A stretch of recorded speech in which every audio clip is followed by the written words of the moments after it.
Et bonjour à tous, j'espère que vous allez bien. On se retrouve pour une nouvelle vidéo test matériel et aujourd'hui j'ai le plaisir de vous présenter le sac Ultron Evo 10 Pack de Compressport. Avant qu'on commence, je vous précise que ce test n'est pas rémunéré et que la marque m'a fourni le matériel pour qu'il soit réalisé. Je les en remercie. Avant de commencer, je vous précise que dans ce test, il y aura deux retours. Les miens, qui vont vous parler un petit peu de tout ce que j'ai à vous raconter sur ce test.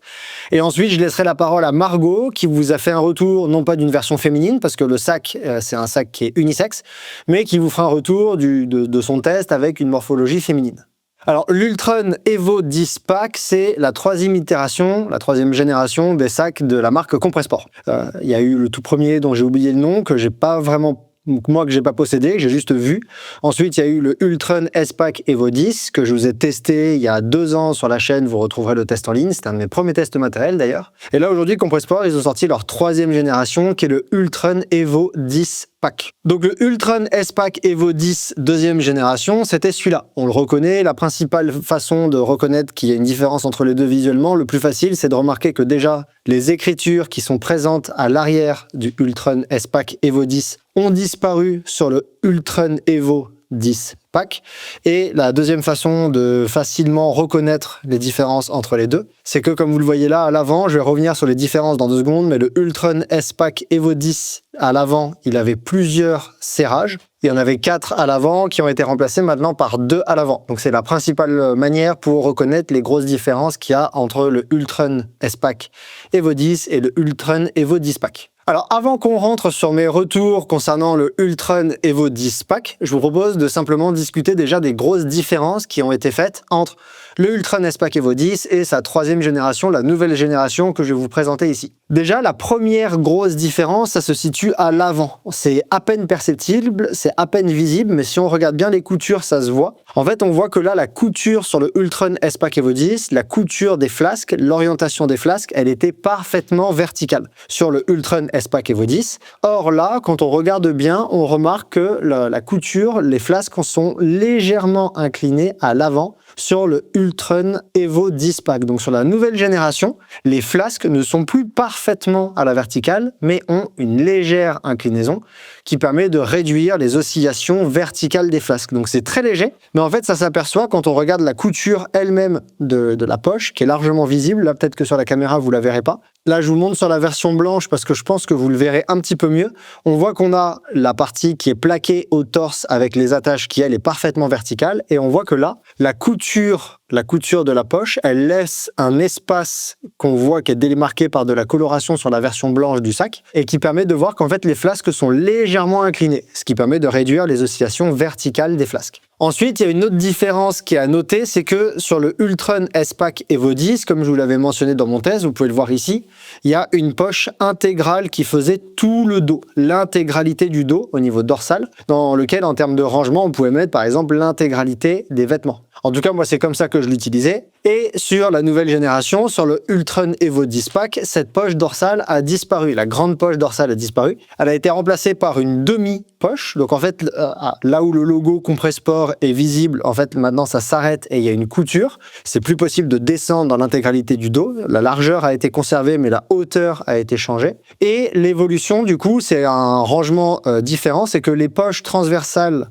de l'Ultron S-Pack Evo 10 dans lequel je rentrais, vous voyez à peu près la moitié de mon avant-bras avant, ont maintenant été changées et sont maintenant beaucoup plus grandes. Je rentre quasiment mon avant-bras en entier comme vous pouvez le voir ici. Là j'ai vraiment quasiment tout mon avant-bras dans la poche. Donc c'est les 2 poches superposées, plaquées à l'arrière, l'une par-dessus l'autre, qui ont changé, qui sont beaucoup plus grandes, beaucoup plus volumineuses en hauteur et en largeur. Elles avancent beaucoup plus proches au niveau des côtes. Et donc, c'est une segmentation de rangement qui est différente avec non plus une poche dorsale intégrale, mais une poche dorsale divisée par 2 et 2 poches superposées beaucoup plus grandes dans laquelle on va venir rentrer une grande majorité de notre matériel comme le vêtement. Donc, ça amène à un rangement différent. Je vous en reparle par la suite. Au début, c'est un peu surprenant. Je vous avoue directement, c'est quelque chose qui m'a surpris. Et au final, c'est une super idée. Et je vous expliquerai pourquoi. Donc ensuite, comme je vous l'ai dit, il y a un changement dans le serrage à l'avant. Maintenant, le système de serpentage qui était présent sur la version précédente a changé. Et il y a uniquement 2 points de serrage contre 4 sur la version précédente, comme vous le voyez ici. Il y en avait beaucoup plus. Ça, c'est une autre des grandes différences qu'on retrouve. Également, il y a une différence qui est notable sur les élastiques qui sont utilisés pour dessous les aisselles. Il y a toujours la présence de ces élastiques qui permettent de venir plaquer l'arrière du sac à l'avant du sac. On les resserre par dessous les aisselles. Et là, avant, sur le Ultron S-Pack Evo 10, c'était une version rigide. Comme vous le voyez, là, il n'y a aucune élasticité. Alors que sur la nouvelle version, il y a une élasticité complète, ce qui augmente considérablement le confort et permet de beaucoup plus serrer ces élastiques-là par rapport à avant. Donc là, tout ce que je viens de vous raconter, c'est les grandes différences majeures qu'il y a, les grandes évolutions majeures, qui sont pas des petites évolutions à la marge. Quand on regarde les deux sacs, on a l'impression qu'ils se ressemblent, mais en fait, pas du tout. Il y a vraiment eu des grands changements sur ces modèles-là, en tout cas, moi je trouve, et qui nous amènent à repenser le rangement, qui nous amènent à utiliser le sac un petit peu différemment, qui amènent à forcément améliorer la stabilité avec l'inclinaison des flasques. Je vais revenir dessus par la suite. Donc il y a pas mal de changements qui sont quand même à noter entre les deux, qui sont des changements que moi je trouve super positifs et sur lesquels je vais revenir par la suite. Une dernière différence qui est à noter entre le Ultron S-Pack Evo 10 et le Ultron Evo 10 Pack, c'est que les flasques ont été légèrement écartées vers l'extérieur. C'est-à-dire qu'avant, sur l'ancienne version, elles étaient un petit peu plus centrées à l'intérieur des pectoraux, vraiment proche du centre du torse. Et pour faciliter la respiration et le confort, Compressport a fait le choix de légèrement les écarter sur l'extérieur. Alors, on n'est pas non plus très large comme Millet propose, par exemple. On est juste sur un placement légèrement plus large qui libère un petit peu la cage thoracique. Et ça se ressent vraiment la différence de ce positionnement entre les deux. Moi, j'ai trouvé ça vraiment agréable. Le dernier changement, je me permets de ranger le Ultron S-Pack Evo 10, on n'en a plus besoin pour l'instant. Le dernier changement qui est à noter, qui est important, c'est les flasques elles-mêmes. Ici, c'est les flasques des anciennes générations. On voit qu'il y avait un fond de flasque plat et certaines personnes pouvaient se plaindre qu'il y avait un léger inconfort sur les côtes avec les flasques qui avaient cette forme-là et qu'elles pouvaient être un petit peu difficiles à ranger dans les poches. Et du coup, ça a été corrigé avec les nouvelles générations de flasques qui maintenant ont une forme cylindrique. On voit, il n'y a plus cette partie en bas qui était carrée, on voit qu'elle a été arrondie pour justement améliorer le confort. Et la forme également comme ça, de manière plutôt cylindrique, presque en forme de flèche, légèrement, en forme de petite flèche là au bout, parce qu'on voit que le bas de la flasque se resserre. Ça a pour but de faciliter l'insertion des flasques à l'intérieur des poches. Et c'est réellement une réalité. Moi déjà, j'avais pas été trop gêné par l'insertion de celle-ci, mais oui, il fallait un petit peu lutter avec la flasque, il fallait bien la gonfler, peut-être des fois il fallait vider la poche pour bien l'enfoncer, ça c'est une réalité. Et maintenant, si je vous montre du coup bien les deux générations, donc ça c'est des flasques qui sont vendues avec la version blanche, la capsule Elite, qui est la version blanche camo si je me souviens bien des coloris. Et ça c'est celles qui sont avec la version noire, qui sont fournies avec. On voit que les flasques, elles ont maintenant cette espèce de forme cylindrique en forme de flèche qui facilite grandement le rangement. Donc voilà pour les grosses différences qu'il y a à noter entre les deux modèles. Donc comme je vous l'ai dit, comme vous le voyez depuis le début, là le modèle il est disponible en deux coloris. Je vais vous parler des deux indistinctement parce qu'il n'y a rien qui change entre les deux à part le coloris. Là, il y a la version noire, là, il y a la version blanche. Mais c'est la seule chose, il faut savoir que c'est la seule chose qui différencie les deux sacs.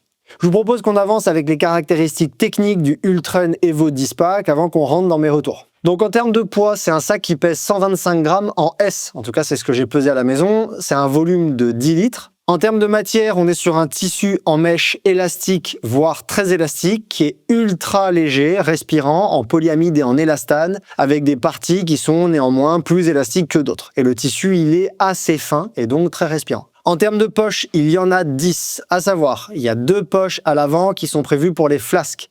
Il y a 2 poches avant élastiques qui sont positionnées sous les flasques. On a également une poche avant zippée par-dessus la poche élastique avant gauche, qui a pour but par exemple d'accueillir le téléphone. Il y a également une petite poche élastique à l'avant sous l'épaule droite et une petite poche zippée à l'avant sous l'épaule gauche, qui permettent d'accueillir par exemple les clés, une pile ou du matériel ou des déchets. Moi, je l'utilise beaucoup comme poche à déchets. Il y a également 2 grandes poches tunnel dorsales qui sont superposées, une plaquée au dos avec une ouverture par la droite et l'autre plutôt proche des bâtons, la plus externe, avec une ouverture par la gauche du sac. On a également une poche dorsale haute qui fait la moitié du sac en termes de hauteur. On a également des porte-bâtons qui sont par élastique à l'arrière du sac, par-dessus les poches tunnel, et le sac n'est pas compatible avec un carquois. Il n'est pas compatible non plus avec une poche à eau. Par contre, il est pensé pour accueillir 2 flasques de 500 ml qui sont fournies à l'achat. Pour le positionnement de ces flasques, elles sont hautes et légèrement vers l'extérieur au niveau de la poitrine et les flasques sont positionnées avec une légère inclinaison en diagonale. Il y a la présence d'une poche à téléphone sécurisée qui est zippée et en termes de taille disponible, il y a du XS, du S, du M, du L et du XL.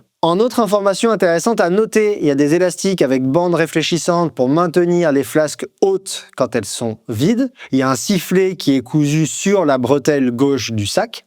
Il y a également la présence de petits inserts en mousse sous les poches avant pour éviter de sentir le contenu de ces poches appuyé contre la poitrine. Il y a également une fermeture ventrale en zigzag en 4 passants. 2 à droite, 2 à gauche. Les parties de maintien des passants sont légèrement rigides, mais permettent à une certaine souplesse pour épouser la forme de la cage thoracique. Il y a des élastiques d'ajustement sous les aisselles, comme je vous l'ai dit, qui permettent de plaquer l'arrière du sac à son avant et de resserrer, par exemple, à mesure qu'on vide les poches avant ou qu'on vide les flasques. Et également, dans la poche avant gauche du sac, on retrouve un petit élastique avec un clips qui permet d'accrocher, par exemple, des clés. En termes de prix catalogue, la version noire est proposée à 180 € et la version blanche et verte est proposée à 190 €. Alors ces deux sacs, ça va faire quasiment un mois qu'on les possède avec Margot, donc j'aime autant vous dire qu'on les a testés en long, en large et en travers. J'ai fait toutes mes sorties avec ces sacs, toutes les sorties possibles avec les sacs.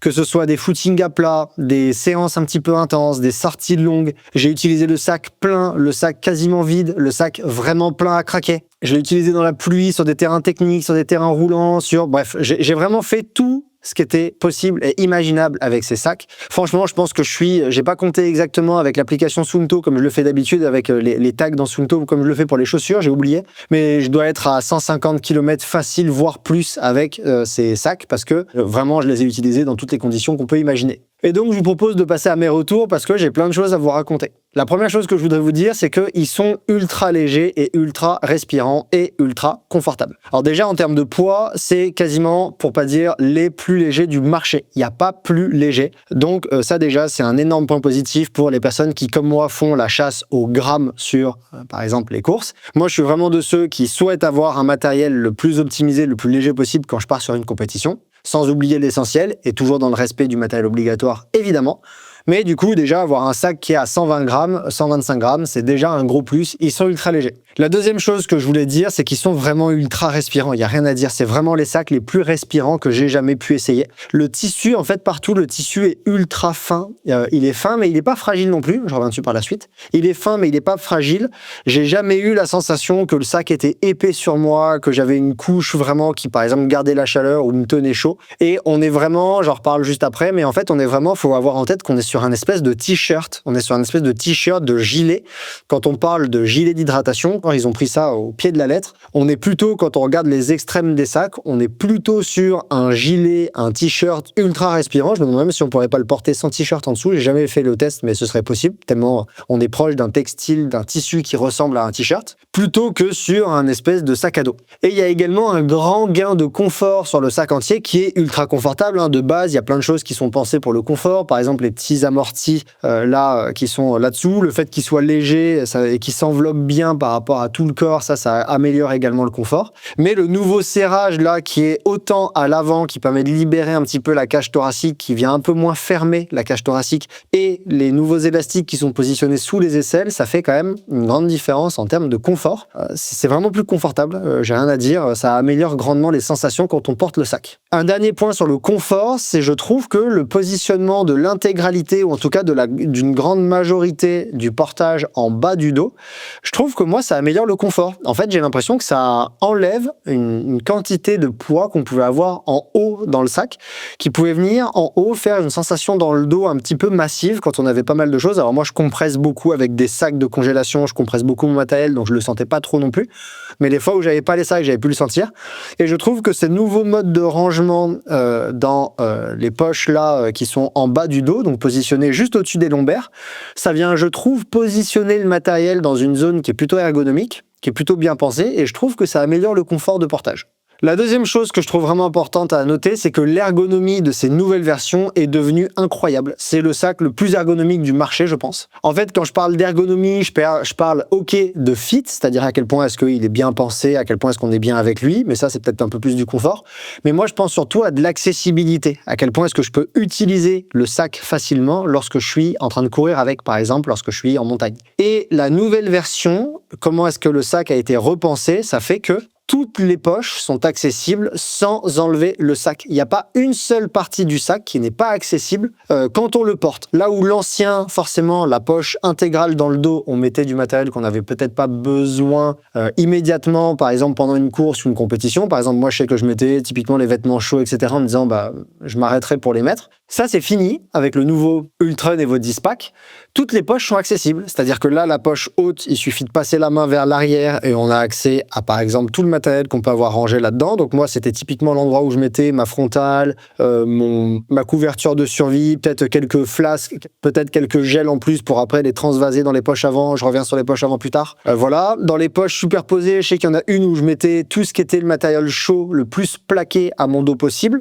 Et je peux y accéder. Par exemple, je pouvais accéder à mon collant, à ma veste chaude sans problème. De l'autre côté, je mettais tout ce qui était imperméable, le pantalon imperméable de Compressport que j'utilise et la veste Compressport imperméable que j'utilise également, je les mettais dans l'autre poche et c'est accessible immédiatement. Et en fait, il n'y a pas une seule poche du sac qui n'est pas accessible. Pareil pour les bâtons. Le rangement dans les bâtons derrière, il est toujours aussi facilité. Pour moi, c'est ultra simple de le ranger. C'est juste un petit coup de main à prendre. Mais moi, je préfère largement ce type de rangement par rapport à un carquois. Et en fait, c'est ultra efficace. En quelques secondes, on sort les bâtons, on les re-range. Et c'est accessible sans enlever le sac. Donc vraiment, ce travail qui a été fait sur l'ergonomie du sac, je le trouve vraiment incroyable parce que c'est la première fois. Je crois que c'est le premier sac que je teste et qui est 100% accessible sans qu'il y ait jamais à enlever le sac de son dos. Ensuite, la dernière chose qui fait que l'ergonomie est incroyable, c'est des détails, mais quand on fait du trail long, toutes les personnes qui m'écoutent et qui font du long et de l'ultra, ils le savent, les petits détails qui ont été rajoutés pour faciliter l'ergonomie, ils sont géniaux. En fait, par exemple, ces petites tirettes-là, qu'il y a partout. Là, il y a une petite tirette qui permet d'attraper la poche. À l'arrière, également, il y a une petite tirette qui permet d'ouvrir la poche superposée tunnel. En haut du dos, pareil, là, il y a une petite tirette qui permet de l'attraper et d'ouvrir. Et en fait, ça, c'est une grande différence parce que quand on est fatigué, qu'on en a marre, qu'on est un peu dans le gaz et qu'on essaie de chercher du matériel qu'on peut avoir rangé à droite et à gauche, ne pas avoir à chercher l'ouverture comme ça pouvait être sur des sacs que j'ai déjà fait le reproche là-dessus, ne pas avoir à chercher cette petite ouverture et juste avoir à attraper la tirette qui vient naturellement sous les doigts, ouvrir la poche et la refermer par la suite, ça change grandement l'usage pendant l'effort. Et ça, c'est super. Un troisième point qui est intéressant à noter, c'est la stabilité qui est vraiment excellente et qui est encore améliorée par rapport à la version 2 qui était déjà incroyable. Ça fait déjà partie pour moi, le Ultrun S-Pack Evo 10, il faisait déjà partie, c'était presque le sac, voire même le sac le plus stable du marché. Et là, la stabilité, elle a été encore améliorée avec le positionnement des flasques en diagonale. Et ça, c'est quelque chose qui est vraiment génial. Et peut-être qu'un point qui améliore également la stabilité, c'est le positionnement de la masse des vêtements ou du poids qu'on a arrangé, là, à l'arrière du dos, juste au-dessus des lombaires, qui vient se poser dans un espèce de creux anatomique qu'on a, et qui vient peut-être un peu plus épouser la forme du dos, je sais pas, et qui vient du coup améliorer un petit peu la stabilité. En tout cas, moi, j'ai trouvé que la stabilité, elle est excellente. Alors, il y a des personnes qui m'ont dit qu'elles avaient la sensation que les flasques bougeaient. Et moi, je pense, parce que j'ai fait des images, et là, les images, vous les avez vues d'ailleurs sur la vidéo, on voit que les flasques sont très stables, même par rapport à plein d'autres sacs. Je pense qu'une sensation d'instabilité qui n'est pas une réalité, ça peut venir du fait que par rapport à des sacs de la concurrence, je prends l'exemple du Salomon que j'ai testé il n'y a pas très longtemps, une différence, c'est qu'il n'y a pas de couche amortissante par-dessus entre la flasque et votre torse. C'est-à-dire que quand l'eau bouge dans une flasque, et ça c'est impossible d'empêcher l'eau d'avoir des oscillations verticales quand vous courez, c'est impossible, je pense qu'on peut plus sentir les oscillations de l'eau dans le sac Compressport que dans un sac, par exemple Salomon, qui ont cousu une couche épaisse entre la flasque et votre torse, donc qui rajoute une couche épaisse et rajoute du poids.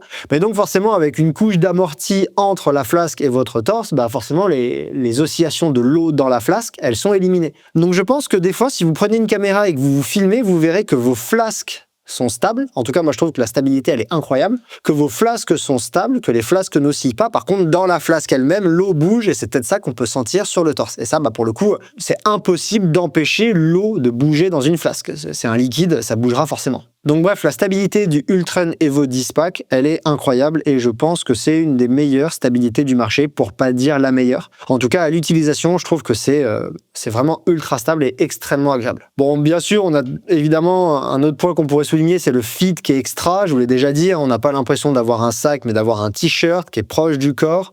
Et dans tous les tests matériels que j'ai pu faire, c'est la première fois où je trouve qu'il y a vraiment cette sensation d'avoir un t-shirt en fait et de pas porter un sac. Je vous avais dit que je reviendrai dessus. Effectivement, en termes de rangement au début, ça peut surprendre cette nouvelle façon de ranger le matériel qui est très condensé en bas du dos à l'arrière au niveau des lombaires. La plupart du temps, on a des sacs, par exemple, qui, là, si je reprends l'exemple du Salomon dont je vous parlais, qui propose un volume qui est condensé vers le haut. Si on prend l'exemple de d'autres concurrents du marché, comme par exemple le Wise, le volume est dans tout le dos, plus en haut et en bas. Donc, c'est une répartition qui est différente. Si je prends l'exemple du Camelback que j'ai testé il n'y a pas très longtemps, c'est pareil, c'est plutôt réparti dans le dos. Donc là, faire le choix de concentrer une grande partie du matériel en bas au niveau des lombaires, du bas du dos, juste au-dessus des lombaires, au début, c'est surprenant. Et ça demande à réorganiser le sac, c'est sûr. Au début, moi, il m'a fallu un petit peu de temps pour me dire, ok, j'ai l'habitude de tout mettre dans une grande poche congélation. Je le range dans le sac, ça me prend tout le dos. Et ensuite, je remplis les petites poches qui restent. Là, comment est-ce que je range? Donc au début, ça m'a surpris, c'est sûr. Et en fait, quand j'ai mis le sac rangé de la nouvelle façon, donc comme je vous ai dit, avec les vêtements chauds plutôt dans 2 poches congélation là à l'arrière et par-dessus les vêtements imperméables, sans poche cette fois, simplement les vêtements imperméables par-dessus, bah je me suis dit, ok, c'est une nouvelle façon de ranger, mais bah je crois que c'est agréable. Et après, je suis parti courir avec et en fait, c'est parfait. C'est vraiment super. Je trouve ça vraiment super, cette nouvelle façon de ranger. Moi, j'aime vraiment beaucoup et encore une fois, ce côté, j'ai jamais besoin d'enlever mon sac. Par exemple, si je veux mettre un collant, si je veux mettre une veste chaude, j'ai pas forcément besoin d'enlever. Alors pour mettre une veste, effectivement, il faudra enlever le sac. Mais pour avoir accès à mon matériel, j'ai pas besoin de le ranger. J'ai trouvé ça intéressant. Il faut juste repenser un peu la façon qu'on a de ranger le matériel par rapport à d'autres sacs. Mais pour moi, j'ai vraiment eu aucun problème. Donc, soyez pas spécialement surpris. En fait, vous allez voir qu'à l'utilisation, c'est nickel. Ensuite, je voulais noter que j'ai trouvé vraiment intéressant le nouveau positionnement élargi des flasques et qui libère la cage thoracique. Alors, sur la version 2, souvent, moi, je me rendais compte qu'en montée, j'avais tendance sur les 4 accroches qui étaient amovibles, qu'on pouvait attacher ou détacher. J'avais tendance à détacher 2 d'entre elles pour élargir un petit peu le sac, me donner un petit peu d'air pour respirer, et ensuite le refermer en descente pour augmenter la stabilité. Alors ça, c'est toujours possible sur la nouvelle génération. Hein. On peut toujours, par exemple, détacher le bas pour l'ouvrir. Mais en fait, il n'y en a pas vraiment besoin parce que le positionnement élargi des flasques, je trouve qu'il libère vraiment bien la cage thoracique. Et vraiment, il y a une différence sur, je trouve, la sensation d'air possible au début. Alors, si on veut beaucoup de stabilité, on peut vraiment beaucoup le resserrer et plaquer le sac. Et là, dans ce cas-là, on a vraiment quelque chose. Si vous descendez à très haute vitesse et que le sac est très chargé, imaginez, vous allez chercher dans, je sais pas, moins 2500, moins 3000 mètres par heure. C'est des vitesses qui sont énormes. Vos quadrilles vous remercieront, mais vous pouvez vraiment resserrer le sac si vous voulez. Mais dans la plupart des cas, quand le sac il est complet, il est chargé normalement et vous descendez à des allures qui sont celles plutôt du trail long et de l'ultra, le positionnement comme ça, il est très bien, il augmente le confort, il augmente la respiration et j'ai trouvé ça assez confortable moi. En termes de reproches, on pourrait se poser la question de est-ce que j'en ai à en faire parce que j'ai souvent des choses à dire, des moments où je suis peut-être un petit peu tatillon sur des points. En fait, j'en ai quasiment aucune, j'ai quasiment aucun retour négatif. Alors peut-être que Margot en aura, je sais pas trop ce qu'elle veut faire comme retour, mais moi là, j'en ai quasiment aucun. Je vais vous donner des petits points qu'il faut garder en tête peut-être, mais c'est pas vraiment des reproches, peut-être des pistes d'amélioration. Et encore, je suis pas sûr parce que ce sac, il est extrêmement abouti. Il y a pas grand-chose à dire là-dessus. C'est une vraie réussite. C'est un sac où on voit que ça a été énormément travaillé. Il n'y a pas grand-chose à dire. La première chose qu'on pourrait éventuellement vouloir comme changement à l'avenir, c'est des poches à l'avant légèrement plus grandes. C'est vrai qu'elles sont petites à l'avant. Elles sont pas très grandes. Dedans, on peut peut-être mettre de chaque côté, peut-être 2-3 gels de chaque côté à peu près, plus le téléphone par-dessus. Donc voilà, c'est des poches qui sont un peu petites. Peut-être qu'on pourrait un petit peu légèrement les remonter, ces poches avant, pour gagner un tout petit peu de rangement. Par exemple, mettre un gel en plus dans chacune des poches. Peut-être que c'est une piste qui serait intéressante par la suite. Mais ce point, il est important à garder en tête que c'est un 10 litres, c'est pas un 12 litres. Et c'est un 10 litres qui est précisé pour être utilisé en complément de ceinture si jamais vous avez besoin de plus de rangement. On le voit très bien par exemple sur l'UTMB, si vous reprenez les images de l'UTMB 2024 de par exemple Ludo Pomeray, je crois qu'Aurélien aussi également, mais j'ai Ludo en tête, ils avaient une ceinture en plus avec les bâtons dedans et du matériel en plus parce que le but c'est un 10 litres. Donc si vous avez un ultra avec beaucoup de matériel obligatoire ou des portions en en autonomie qui sont un petit peu longues et que votre matériel il n'est pas optimisé, parce qu'il y a aussi ça qui rentre en compte. Si votre matos il n'est pas très optimisé, par exemple vous avez une grosse seconde couche qui est un peu grosse, bah forcément dans un 10 litres ça prend plus de place que si vous avez une seconde couche qui est optimisée. Donc, et ça c'est bien expliqué sur le site de Compressport, si vous avez besoin de plus de rangement, les ceintures sont là pour venir compléter le rangement dans le sac. Et là, d'un seul coup, vous allez gagner 3-4 litres peut-être et un petit peu moins. Donc ça, c'est la Freebelt Pro et ça, c'est la Freebelt. Et bah voilà, sur un ultra gourmand, c'est possible que moi, par exemple, j'ai le matos optimisé, mais s'il y a beaucoup de matériel obligatoire ou comme le Val d'Aran que je suis en train de préparer, le 100 km, je sais qu'il y a 50 km où je suis en autonomie, j'ai peut-être besoin de plus de nourriture que les deux poches peuvent accueillir, donc je vais très certainement partir avec une ceinture en complément. Donc voilà, faut pas hésiter à en fait garder en tête que s'il y a plusieurs options de rangement et par exemple le complément avec des ceintures, c'est une possibilité. Et d'ailleurs, la poche haute là dans laquelle je rangeais souvent ma frontale, mon matériel de sécurité, la pile supplémentaire pour la frontale, la couverture de survie, la bande élastique, etc. Elle peut également accueillir de la nourriture. Donc vous pouvez avoir, par exemple, ça m'est déjà arrivé sur des sorties, d'avoir 3-4 gels de ce type-là. Moi j'utilise les Endurance, donc 3-4 gels rangés dans les poches avant, parce qu'on voit que ça fait à peu près cette taille. Là, quand j'en mets un dedans, on voit que c'est à peu près ça. Là, je peux en mettre encore 2. Mais ça m'est également arrivé d'en mettre dans la poche arrière haute, 3-4 d'avance. Et quand j'ai terminé ceux de ma poche avant, bah, simplement j'en récupère et je recharge les poches avant. Donc voilà, c'est plusieurs possibilités de rangement et il faut trouver la façon de l'organiser, mais c'est un 10 litres. Alors ensuite, il y a juste un petit truc que j'ai ressenti moi, mais ça m'est arrivé rarement et de manière aléatoire et j'ai jamais compris pour l'instant pourquoi. Ça m'est arrivé d'avoir dans le dos, et pourtant j'ai pas le sentiment, j'ai comparé avec le Ultron S-Pack Evo 10, les porte-bâtons ont pas vraiment changé, mais ça m'est arrivé d'avoir les bâtons qui m'ont frotté le dos et c'était un petit peu désagréable. Alors c'est le cas de plusieurs sacs qui ont les rangements sous le dos, en tout cas moi ça m'est arrivé. Je peux pas vous dire quand est-ce que ça arrive, quand est-ce que ça arrive pas, parce que ça m'est arrivé le sac vide, le sac plein, en descente, parfois à plat, j'arrive vraiment pas à savoir. Donc des fois simplement en les bougeant un petit peu, la sensation disparaît, et des fois elle disparaît pas. Une première solution, si jamais ça vous arrive, sachant que c'est un peu aléatoire, première solution c'est de mettre un petit buff autour de vos bâtons. Ça fait que du coup c'est plus le bâton qui touche votre dos et c'est désagréable, mais en fait ça devient le buff, le cache-cou. Et du coup, bah, d'un seul coup, c'est moins désagréable. Et la deuxième chose qui est possible, c'est quelque chose que j'ai testé avant de faire cette vidéo sur ce sac-là. J'ai demandé à une couturière de mettre un petit point de couture 1,5-2 cm plus haut sur le porte-bâton. Alors ça change rien, vos bâtons rentrent toujours, moi je les rentre toujours aussi facilement, etc.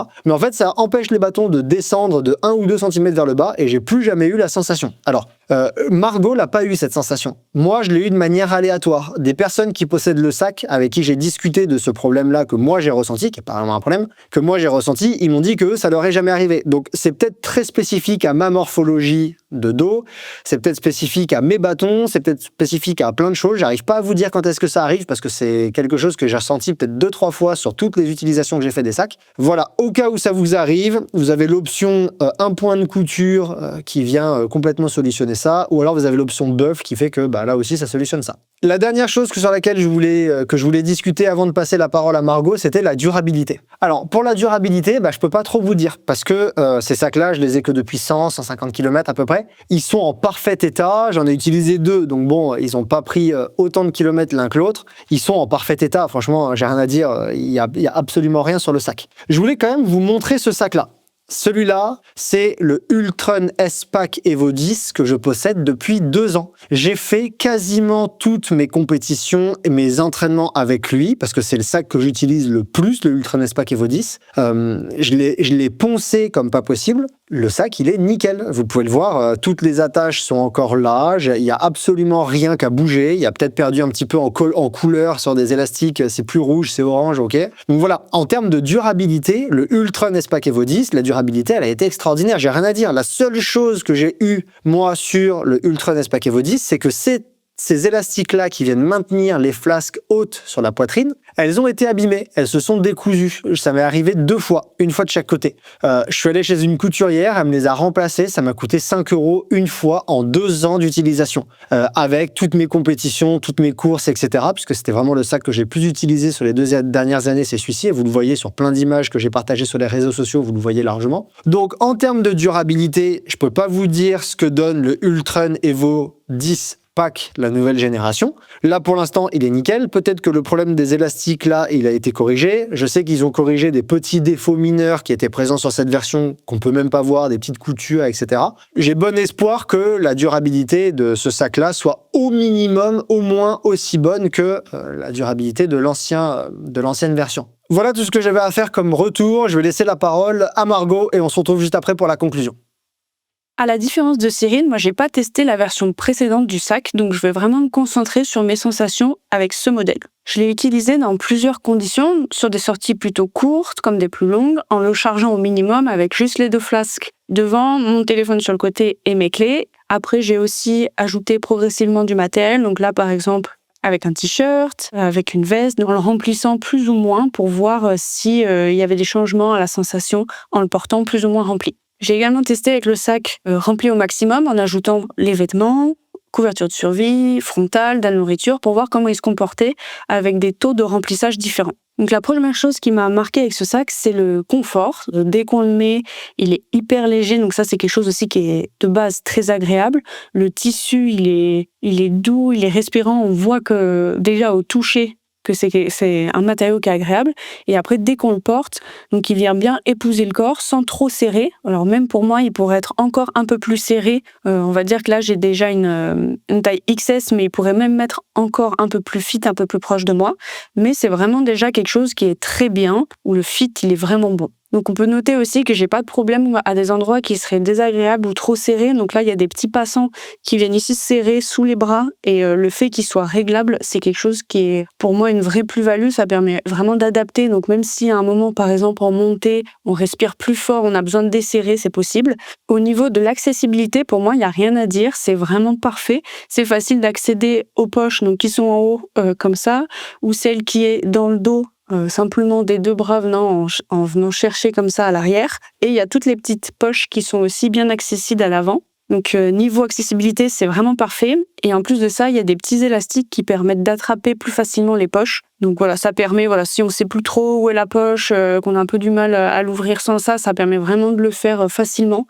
Donc ça, c'est vraiment bien, vraiment l'ergonomie est très très bien pensée. Aussi, ça peut être peut-être un point à noter, mais je trouve qu'il est vraiment facile de ranger les flasques. Donc que ce soit à l'arrêt ou en mouvement, moi j'ai eu à le faire pour prêter ma flasque à quelqu'un sur une sortie et c'est vraiment facile de la remettre. Donc également au ravito, ça va être facile de les sortir, de les remplir et de les ranger sans perdre de temps. Donc c'est un point aussi, je pense, à noter. Ensuite, j'aimerais parler de la stabilité. Je trouve qu'elle est plutôt bonne, mais pour moi, elle n'est pas parfaite. Peu importe le terrain sur lequel je suis, que ce soit en descente ou en plat, j'ai pas le souci à la montée, mais je vais avoir le sac qui bouge légèrement sur des oscillations verticales, donc qui vient un peu faire comme ça sur moi, même si je le serre au maximum. Donc c'est pas non plus un mouvement qui est exagéré, qui va me gêner pour courir, mais c'est quand même quelque chose à noter. Donc je sais pas comment ça pourrait être amélioré, mais vous pourrez le voir sur les photos du test sur le site. Moi, quand le sac il est porté sur moi, il y a un petit espace quand même entre, on va dire, ma cage thoracique et l'élastique du sac, tandis que par exemple sur Cyril, le sac il est vraiment collé sur son thorax. Donc j'imagine que c'est aussi par rapport à nos différences de morphologie, mais voilà, ça crée chez moi une légère instabilité. Je ne sais pas comment ça serait possible de la corriger, mais voilà, qui reste raisonnable. Niveau durabilité, je ne peux pas vous faire de grands retours parce que ça fait que quelques semaines que je l'utilise. La seule chose que je peux vous dire, c'est que je me suis bien ramassée dans des cailloux, que ma peau a bien été griffée et que ni le sac ni les vêtements Compressport que j'avais, donc là j'avais ce t-shirt et un short Compressport, n'ont été abîmés. Donc même si le tissu il est très léger, il m'a l'air quand même assez résistant. Il y a quelques petits points faibles qui sont à noter. Pour moi, les poches à l'avant, elles sont un peu petites. Donc en fait, elles sont à l'avant, mais elles viennent ici se glisser sur la cage thoracique. Et par exemple, moi, j'ai du mal à faire rentrer mon téléphone. Si je le mets dans la poche, il va rentrer, mais il va décaler un peu le sac comme ça sur le côté de ma peau. Et ça fait que c'est mon téléphone qui vient appuyer et plus l'élastique. Donc moi, ce que je fais, c'est simplement, je vais le mettre dans la poche dorsale, cette poche qui est ici. Mais je pense qu'à de base, c'était pensé pour pouvoir mettre le téléphone. Mais en tout cas, le mien est trop grand pour que ça fitte bien. Un autre point peut-être à noter, c'est que moi je fais déjà 1m70 et que j'ai la taille XS et je suis déjà au maximum de tous les réglages quasiment, donc que ce soit à l'avant ou sur les côtés. Donc j'imagine que pour des personnes qui sont plus petites que moi, ça peut être un peu compliqué niveau taillant et que même la taille XS pourrait être un peu trop grande. Maintenant, je vais passer la suite à Cyril pour la conclusion. Donc en conclusion, ce Ultron Evo 10 Pack de Compressport, c'est un sac quasiment parfait, qui frôle la perfection pour pas dire qu'il l'atteint. Comme vous l'avez entendu, j'ai quasiment aucun retour négatif, aucun reproche à faire, en tout cas ce qui me concerne. Je laisserai Margot conclure également après moi. La stabilité, elle est excellente. Le fit, il est excellent. Le confort, il est parfait. La respirabilité, elle est parfaite. On a vraiment l'impression d'avoir par-dessus le dos une veste, un t-shirt et non pas un sac. C'est ultra confortable, c'est ultra respirant. Il y a des petits détails qui ont évolué pour être encore plus adaptés. L'ergonomie, elle est incroyable. C'est certainement le sac le plus ergonomique du marché. Je connais aucun autre sac qui est 100% dans le contenu et 100% accessible avec le sac sur le dos, sans avoir à enlever le sac. Donc, je trouve qu'il y a un vrai défi. Il y avait plusieurs défis sur ce sac que Compressport a relevé haut la main, dans la version noire et dans la version blanche, par exemple, pour les conditions chaudes. Moi, je sais que c'est plutôt le genre de sac que j'ai tendance à utiliser quand il fait chaud. J'aime bien être habillé en blanc. Je vous en avais parlé dans des épisodes, ça limite l'exposition à la chaleur, donc c'est intéressant d'avoir le blanc disponible. Le nouveau rangement que Compressport propose, on s'y fait très vite, ça demande juste à repenser le portage, mais je trouve très intéressant ce positionnement au-dessus des lombaires, et globalement ça vient un peu changer les sensations qu'on a lorsque le sac est porté. Ça évite d'avoir une espèce de masse en haut du dos, et je trouve ça quand même plutôt agréable. Donc voilà, vous l'avez compris, moi je trouve que c'est une vraie réussite. À qui est-ce qu'il s'adresse ce sac? Pour moi, il s'adresse aux personnes qui font du trail court, du trail long et des ultras, parce qu'ils peuvent être utilisés en cas de besoin avec les ceintures de Compressport. Choisissez celle que vous voulez en fonction du volume dont vous avez besoin en plus. Parce que peut-être que sur les ultras les plus gourmands, ou alors les portions d'autonomie les plus longues, les poches avant qui sont un petit peu petites, comme je vous l'avais dit, elles peuvent manquer d'espace pour transporter par exemple toute la nourriture dont vous avez besoin. Donc éventuellement, ou alors par exemple pour transporter une troisième flasque, il y a de plus en plus de courses qui demandent 1,5 litre d'eau. Donc éventuellement avoir une ceinture qui permet d'avoir de l'eau en plus, bah ça peut être intéressant. Mais voilà, ces sacs-là pour moi ils s'adressent globalement à peu près tout le monde parce qu'ils peuvent être utilisés dans plein de conditions et ils sont aussi performants lorsqu'ils sont complètement chargés, pleins à craquer, que lorsqu'ils sont quasiment vides. Je trouve que c'est une vraie réussite ce que propose Compressport et il était très attendu ce sac. Moi j'avais très hâte de voir comment ils allaient faire évoluer la version précédente qui était déjà une très belle réussite et je suis vraiment ultra satisfait de ce que j'ai découvert avec cette version-là, cette troisième itération. Et je laisse la conclusion à Margot maintenant. De mon côté, en termes de conclusion, ce que je peux vous dire, c'est que je trouve que c'est un très bon sac, qui est très confortable, qui est respirant, qui est léger. Donc ça, c'est vraiment des points que je trouve très importants.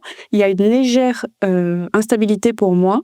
Et j'aurais peur que le taillant soit trop grand pour des personnes qui sont petites et ou menues, qui feront moins d'1,70 m et plus fin que moi, je pense que ça va être un peu grand. Mais vous pouvez retenir que c'est un très bon sac et que si vous êtes dans les bonnes tailles, je pense que c'est un vrai allié sur de la courte comme de la longue distance.